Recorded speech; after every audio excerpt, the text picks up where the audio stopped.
Point de cours sur convexité-concavité, la convexité et la concavité bien sûr, pour les fonctions dérivables.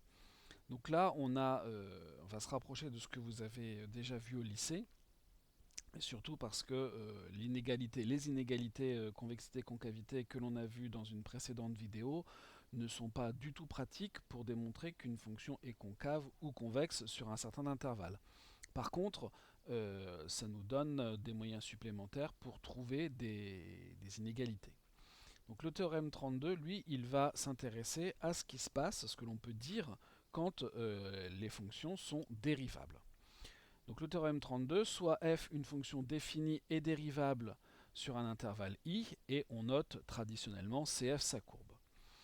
La première partie de ce théorème 32 doit être conforme à ce que vous avez vu en terminale. F est convexe sur I si et seulement si sa dérivée f' est croissante sur I. Graphiquement, qu'est-ce qui va se passer? Eh bien, f va être convexe sur l'intervalle I si et seulement si sa courbe CF est située au-dessus de chacune de ses tangentes. Évidemment, pour la concavité, on aura un comportement qui sera tout à fait réciproque de ce que je viens d'annoncer. F est concave sur I si et seulement si f' est décroissante sur I. Graphiquement, f est concave sur I si et seulement si sa courbe est située en dessous de chacune là aussi de ses tangentes. Un point d'inflexion, eh bien, tout simplement, aura lieu si et seulement si f' change de monotonie en x0, et donc forcément, si f' admet un extrémum local en x0. Attention, j'ai peut-être pas assez insisté là-dessus, la fonction f est convexe si f' est croissante. Attention, une fonction convexe n'est pas une fonction croissante, mais une fonction convexe a sa dérivée qui est croissante. Même chose ici, donc le point d'inflexion, il faut que f' change de monotonie en x0, c'est-à-dire que si j'avais une fonction qui était une fonction f' qui était croissante, alors elle devient décroissante et vice-versa. Attention, c'est bien f'. Graphiquement, qu'est-ce qui se passe?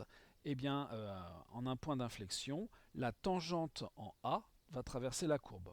On est sûr qu'il y a une tangente puisqu'on a pris la peine ici de choisir une fonction dérivable.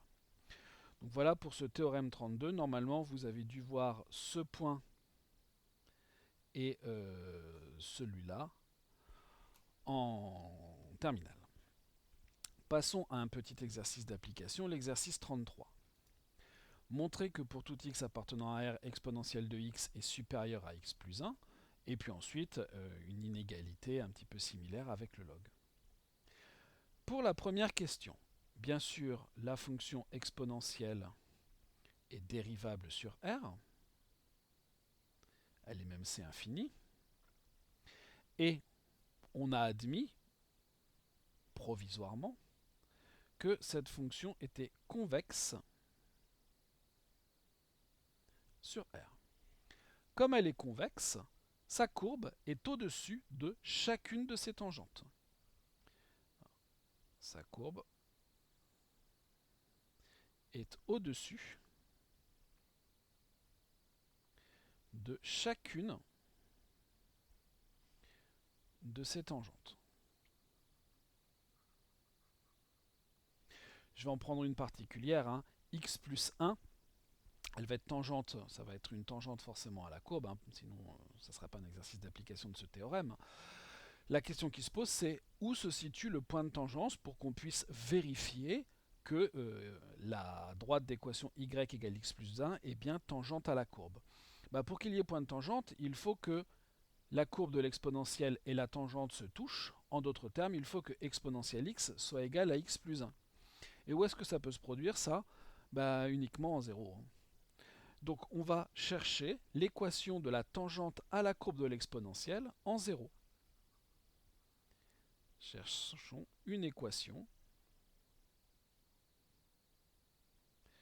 de la tangente à cette courbe en 0. Alors je dis une équation, hein, mais en fait je triche un petit peu, hein, parce que bien sûr on a une formule. Formule que l'on a vue, il nous faut calculer f' de 0 et f de 0. Donc pour tout x appartenant à R, f' de x, c'est exponentielle x. Donc f' de 0, c'est exponentielle de 0, c'est 1. Et f de 0, bah, c'est aussi exponentielle de 0 et c'est 1. Donc la droite d'équation y égale exponentielle de 0 facteur de x moins 0 plus f de 0. F de 0 égale exponentielle de 0. Hein. En d'autres termes, égale x plus 1. Et tangente à la courbe,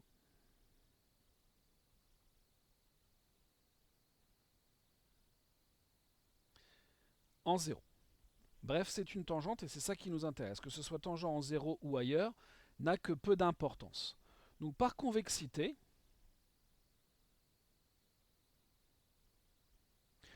on sait que la courbe de la fonction exponentielle doit être au-dessus de chacune de ces tangentes. Donc exponentielle x va être supérieure à x plus 1. Ici, ce que je dis, hein, en gros, c'est que la courbe est au-dessus de toutes les tangentes, de chacune des tangentes, mais ici j'ai une tangente particulière.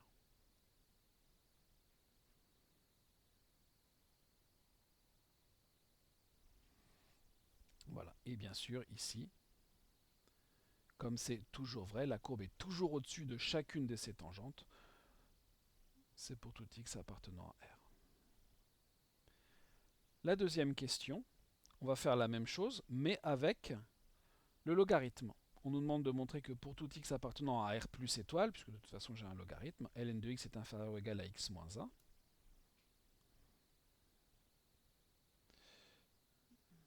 X appartenant à R plus étoile. Voilà. Ma fonction f, c'est le logarithme.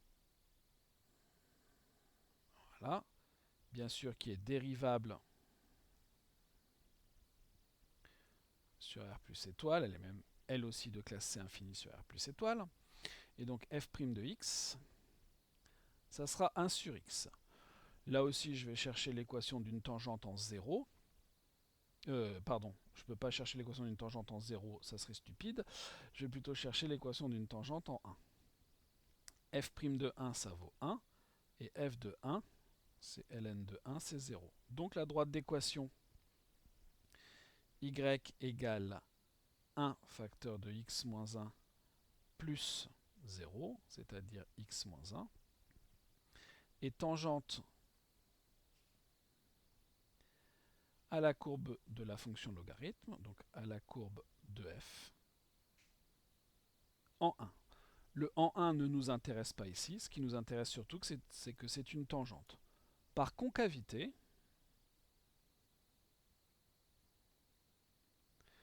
eh bien, on sait que la courbe doit être au-dessus de toutes ces tangentes. Pour tout x appartenant à R plus étoile, ln de x va être supérieur ou égal à x moins 1. Ici, c'est la courbe. Ici, elle est au-dessus. Je dis des bêtises, c'est concave, c'est donc en dessous, bien sûr. Hein. Faut que j'arrête de faire des vidéos tard.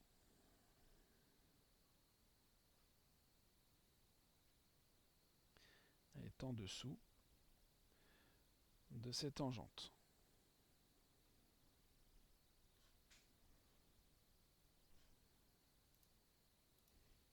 Donc ici, on a une tangente particulière.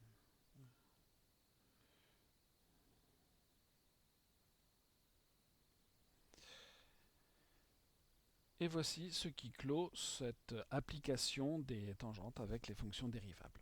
Des tangentes de la convexité avec les fonctions dérivables.